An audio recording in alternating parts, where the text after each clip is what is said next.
ತೂಗಿರೆ ರಂಗನ ತೂಗಿರೆ ಕೃಷ್ಣನ ತೂಗಿರೆ ಅಚ್ಯುತಾನಂತನ ತೂಗಿರೆ ವರಗಿರಿ ಅಪ್ಪ ತಿಮ್ಮಪ್ಪನ ತೂಗಿರೆ ಕಾವೇರಿ ರಂಗಯ್ಯನ ನಾಗಲೋಕದಲ್ಲಿ ನಾರಾಯಣ ಮಲಗ್ಯಾನೆ ನಾಗಕನ್ನಿಕೆಯರು ತೂಗೀರೆ ನಾಗವೇಣಿಯರು ನೇಣು ಪಿಡಿದುಕೊಂಡು ಬೇಗನೆ ತೊಟ್ಟಿಲ ತೂಗೀರೆ ತೂಗೀರೆ ರಂಗನ ತೂಗೀರೆ ಕೃಷ್ಣ. ಅರೆ ಸರಸ್ವತಿ, ನೀನು ಯಾವಾಗ ಬಂದೆ? ನೀವು ಸೊಗಸಾಗಿ ಹಾಡ್ತಿದ್ರಲ್ಲ ಆವಾಗಲೇ ಬಂದೆ. ಅಮ್ಮ, ಕಮಲಕ್ಕನ ಮಗ ನೆನಪಾಗ್ತಿದ್ದಾನಾ? ಅರೆ ನಾನು ಅವನ ಬಗ್ಗೆ ನೆನಪಿಸ್ಕೋತಿದ್ದೆ ಅಂತ ನಿನಗೆ ಗೊತ್ತಾಯ್ತು? ಕುಟುಂಬನೇ ನಿಮ್ಮ ಪ್ರಪಂಚ ಅಂತ ತಿಳ್ಕೊಳಕ್ಕೆ ದೊಡ್ಡ ವಿದ್ಯೆ ಬೇಕಾ ಅಮ್ಮ? ನಿಮ್ಮ ಮುಖ ನೋಡಿದ್ರೇನೆ ಗೊತ್ತಾಗ್ಬಿಡುತ್ತೆ. ಹೌದು ಮಗಳೇ, ಯಾಕೋ ಇವತ್ತು ತುಂಬ ನೆನಪಾದ. ಅವನು ಬಂದ ಮೇಲೆ 4 ದಿನ ನಿಂತು ಅವನ ನೆತ್ತಿಗೆ ಎಣ್ಣೆ ಹಾಕಲಿಲ್ಲ, ನೀರೆರಿಲಿಲ್ಲ, 4 ಜೋಗಳನೂ ಹಾಡಲಿಲ್ಲ. ಅಜ್ಜಿ ಪ್ರೀತಿ ಕೊಡದೆ ಅವನಿಗೆಲ್ಲೋ ಮೋಸ ಮಾಡ್ತಿದ್ದೀನಿ ಅನ್ನಿಸ್ತಿದೆ. ನಿಜ ಅಮ್ಮ, ಅವನಿಗೆ ನಿಮ್ಮ ಪ್ರೀತಿ ಆರೈಕೆ ಬೇಕಿತ್ತು. ಅದರಿಂದ ಅವನು ವಂಚಿತನಾಗೋದಕ್ಕೆ ನಾವು ಒಂದು ರೀತಿ ಕಾರಣ ಅನ್ನಿಸ್ತಿದೆ. ಛೇ, ಹಾಗ್ಯಾಕೆ ಅನ್ಕೋತೀಯ? ಜೀವನ ಅಂದ್ರೇ ಹೀಗೆ, ಕೆಲವೊಂದು ಜವಾಬ್ದಾರಿಗಳಿಗೋಸ್ಕರ ಕೆಲವೊಂದು ಅವಕಾಶಗಳನ್ನ ಬಿಟ್ಕೊಡ್ಬೇಕಾಗತ್ತೆ. ಇಷ್ಟು ದಿನ ನಿಮ್ಮನ್ನ ಇಲ್ಲಿ ಉಪವಾಗಿ ನೆಲೆ ನಿಲ್ಲಿಸ್ಬೇಕಾಗಿದ್ದು ತಾಯಿಯಾಗಿ ನನ್ನ ಜವಾಬ್ದಾರಿನೇ ಆಗಿತ್ತು. ಅಷ್ಟರಲ್ಲಿ ದೇವ್ರ ದಯದಿಂದ ನೀನು ಗರ್ಭಿಣಿಯಾದೆ. ನಿನ್ನನ್ನು ಜೋಪಾನ ಮಾಡೋದು ಕೂಡ ಅತ್ತೆಯಾಗಿ ನನ್ನ ಕರ್ತವ್ಯ. ಹಾಗಾಗಿ ಅವ್ರಿಗೆ ಮಗುನ ಇಲ್ಲಿ ಕರ್ಕೊಂಬಂದು ಹೋಗು ಅಂತ ಹೇಳಿದ್ರಾಯ್ತು. ಅಮ್ಮ, ನೀವು ನನಗೆ ಅತ್ತೆ ಅಂತ ಒಂದಿನ ನನಗೆ ಅನ್ನಿಸ್ತೇ ಇಲ್ಲ ಅಮ್ಮ. ಅತ್ತೆ ಕಾಟದ ಬಗ್ಗೆ ಕೇಳಿದ್ದೆ, ಓದಿದ್ದೆ. ಮದುವೆಗೆ ಮುಂಚೆ ಸ್ವಲ್ಪ ಭಯನೂ ಇತ್ತು. ಆದರೆ ನಿಮ್ಮನ್ನು ನೋಡಿದ್ಮೇಲೆ ನನ್ನ ಭಯ ಹೋಗಿ ನಂಬಿಕೆ ಹೆಚ್ಚಾಯಿತು. ನಿಜ ಹೇಳಬೇಕು ಅಂದರೆ ನೀವು ನನ್ನ ತಾಯಿನೇ ಮರೆಸ್ಬಿಟ್ರಿ. ನಾನು ನಿನ್ನ ವಯಸ್ಸನ್ನ ದಾಟ್ಕೊಂಡೇ ಬಂದಿದ್ದೀನಿ ಕಣೆ. ಎಲ್ಲ ಹೆಣ್ಮಕ್ಳಿಗಿರೋ ಭಯ ನನಗೂ ಇತ್ತು. ಆದರೆ ನಾನು ನಿಮ್ಮ ಮಾವನವ್ರ ಮದುವೆ ಮಾಡ್ಕೊಳ್ಳೋ ಹೊತ್ತಿಗೆ ನಮ್ಮ ಅತ್ತೆ ಮಾವ ಇಬ್ಬರೂ ಇರಲಿಲ್ಲ. ಅವರು ಬಿಟ್ಟು ಹೋದ ನೆನಪುಗಳು ಮಾತ್ರ ಇತ್ತು. ಆದರೆ ಅವ್ರದ್ದು ಅದೆಂಥ ಉದಾತ್ತಮವಾದ ಗುಣ ಅಂತೀಯ. ಸ್ವಂತ ಮಕ್ಕಳಿಗಿಂತ ಹೆಚ್ಚಾಗಿ ಸಾಕಿರೋ ಸೀತಕ್ಕ, ಮಾಧವಣ್ಣ ಇವ್ರನ್ನ ನೋಡಿದಾಗಲೇ ನನಗೆ ಗೊತ್ತಾಗಿದ್ದು. ಆಗ ನನಗನ್ಸಿದ್ದು, ಪ್ರೀತಿಸೋದಕ್ಕೆ ಸಂಬಂಧಗಳೇ ಆಗಬೇಕಾಗಿಲ್ಲ, ಎಲ್ರೂ ನಮ್ಮವರು ಅಂತ ಅಂದ್ಕೊಂಡ್ರೆ ಸಾಕು ಅಂತ. ಇದನ್ನೇ ಅಮ್ಮ ನಾನು ನಿಮ್ಮಿಂದ ಕಲ್ತಿದ್ದು. ನನ್ನಿಂದ ನೀನೇನು ಕಲ್ತಿಲ್ಲ ಬಿಡು. ಆ ಗುಣ ನಿನ್ನಲ್ಲಿ ಮೊದಲಿಂದಾನೇ ಇತ್ತು. ಅದು ಬಿಡು, ಹೆಣ್ಮಕ್ಳು ಬಸರಿಯಾದಾಗ ಏನೇನೋ ಬಯಕೆಗಳಿರುತ್ತೆ. ಸಂಕೋಚ ಪಟ್ಕೊಳ್ದೆ ನನಗೆ ಹೇಳು. ಮನಸ್ಸಲ್ಲಿ ಏನು ಉಳಿಸ್ಕೋಬೇಡ. ತುಂಬ ದಿವಸದಿಂದ ತವ್ರ ಮನೆಗೆ ಹೋಗಿಲ್ಲ, ಹೋಗಬೇಕು ಅನ್ಸಿದ್ರೆ ಹೇಳು.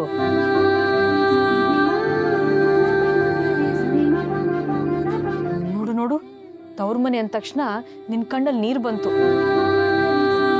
ನೀನು ಹೋಗಬೇಕು ಅಂತ ಅಂದರೆ ನಾನಿನ್ ಬೇಡ ಅಂತೀನಾ? ನಿನಗೆ ಯಾವಾಗ ಹೋಗಬೇಕು ಅನ್ಸುತ್ತೋ ಹೇಳು. ನಿನ್ನ ಗಂಡನಿಗೆ ಹೇಳಿ ನಾನೇ ವ್ಯವಸ್ಥೆ ಮಾಡಿಸ್ತೀನಿ. ಅಮ್ಮ, ನಾನು ನಿಮ್ಮನ್ನು ಬಿಟ್ಟು ಎಲ್ಲಿಗೂ ಹೋಗಲ್ಲ. ನನಗೆ ಯಾವ ಆಸೆನೂ ಇಲ್ಲ. ನನ್ನ ಬಾಣಂತನನ ನೀವೇ ಮಾಡಬೇಕು. ಅಯ್ಯೋ ಪೆದ್ದು ತವ್ರ ಮನೆಗೆ ಬಾಣಂತನಕ್ಕೆ ಹೋಗೋದು ಸಂಪ್ರದಾಯ ಕಣೆ.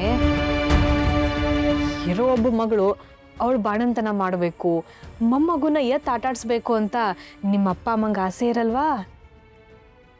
ನಾನೆಷ್ಟು ಮುಖ್ಯನೋ ನಿನಗೆ ನಿಮ್ಮ ಅಪ್ಪ ಅಮ್ಮನೂ ಅಷ್ಟೇ ಮುಖ್ಯ. ಮುಖ್ಯನೇ, ಆದರೆ ಅವರೇ ಇಲ್ಲಿಗೆ ಬರಲಿ. ನನಗಂತೂ ನಿಮ್ಮ ಕೈಯಿಂದನೇ ಬಾಣಂತನ ಆಗಬೇಕು. ಒಳ್ಳೆ ಹುಡುಗಿ ನೀನು. ಎಲ್ಲ ಹೆಣ್ಮಕ್ಳು ತವ್ರ ಮನೆ ಅಂದರೆ ತುದಿಗಾಲಲ್ಲಿ ನಿಂತಿರ್ತಾರೆ. ನೀನು ನೋಡಿದ್ರೆ ಹೋಗಲ್ಲ ಅಂತ ಅಳ್ತಾ ಇದೀಯ. ಸರಿ ಬಿಡು, ಅಳ್ಬೇಡ. ಹೆಸ್ರಿ ಹೆಂಗಸು ನಗ್ನಗ್ತಾ ಇರಬೇಕು. ಹುಟ್ಟೋ ಮಗು ಆರೋಗ್ಯವಾಗಿರುತ್ತೆ. ಅಮ್ಮ, ನಂಗೆ ತುಂಬ ಹೊಟ್ಟೆ ನೋವ್ತೈತೆ. ಅಯ್ಯಯ್ಯೋ, ಏನಾಯ್ತು ನನ್ನ ಪುಟ್ಟಂಗೆ? ಗೊತ್ತಿಲ್ಲ ಯಾಕೋ ಕಂದ, ಏನ್ ತಿಂದ್ಯೋ? ಗೊತ್ತಿಲ್ಲ, ತುಂಬ ಹೊಟ್ಟೆ ನೋವ್ತಿದೆ. ಸರಿ ಸರಿ ಅಳ್ಬೇಡ, ಹಿಂಗಾಕಿ ಮಜ್ಜಿಗೆ ಕೊಡ್ತೀನಿ, ಬಾ ಬಾ.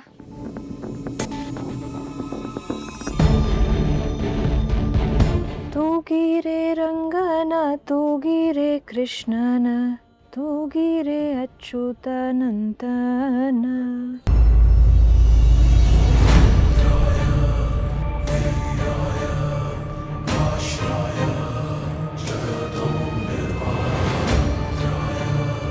ವೆಂಕಟನಾಥ, ಅಮ್ಮ ಕೂತ್ಕೊಮ್ಮ.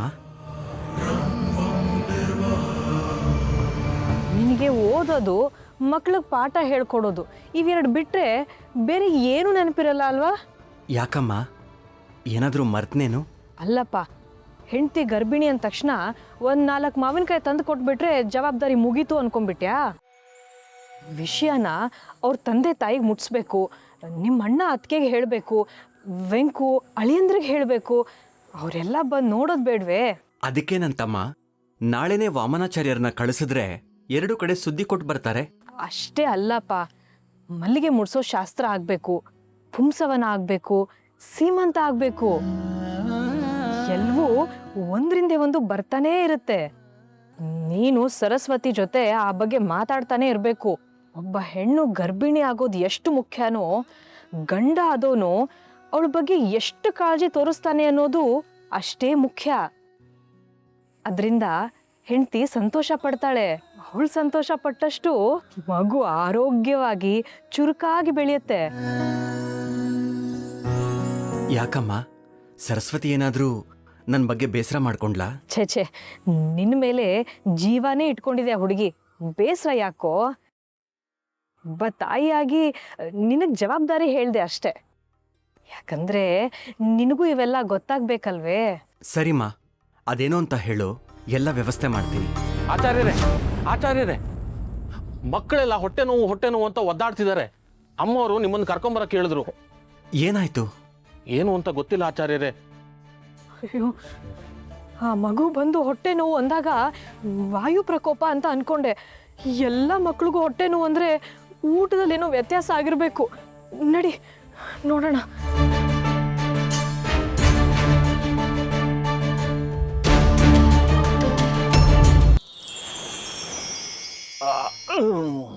ಏನೇನೆಲ್ಲ ಕೆಲಸ ಹೇಳ್ತಾರಪ್ಪ. ಒಂದು ಕೆಲಸ ಮಾಡಿದ್ರೆ ಕೈ ನೋಯುತ್ತೆ, ಇನ್ನೊಂದು ಕೆಲಸ ಮಾಡಿದ್ರೆ ಕಾಲು ನೋಯುತ್ತೆ. ಒಟ್ನಲ್ಲಿ ಕೆಲಸ ಮಾಡ್ತಾ ಇದ್ರೆ ಮೈಕೈಯೆಲ್ಲ ನೋಯುತ್ತೆ. ಭವತಿ ಭಿಕ್ಷಾಂದೇಹಿ, ಭವತಿ ಭಿಕ್ಷಾಂದೇಹಿ. ಏಯ್, ಯಾರಯ್ಯ ನೀನು? ಇಷ್ಟೊತ್ತಲ್ಲಿ ಬಂದು ಭಿಕ್ಷೆ ಬೇಡ್ತಾ ಇದೆಯಾ? ಆ ಕಡೆ ಊಟದ ಹೊತ್ತು ಅಲ್ಲ, ಈ ಕಡೆ ತಿಂಡಿ ಹೊತ್ತು ಅಲ್ಲ. ನಿದ್ದೆ ಮಾಡೋ ಹೊತ್ತಲ್ಲಿ ಬಂದ್ಬಿಟ್ಟು ಭವತಿ ಭವತಿ ಅನ್ಕೊಂಡು ಸ್ವಲ್ಪ ತಡೆ.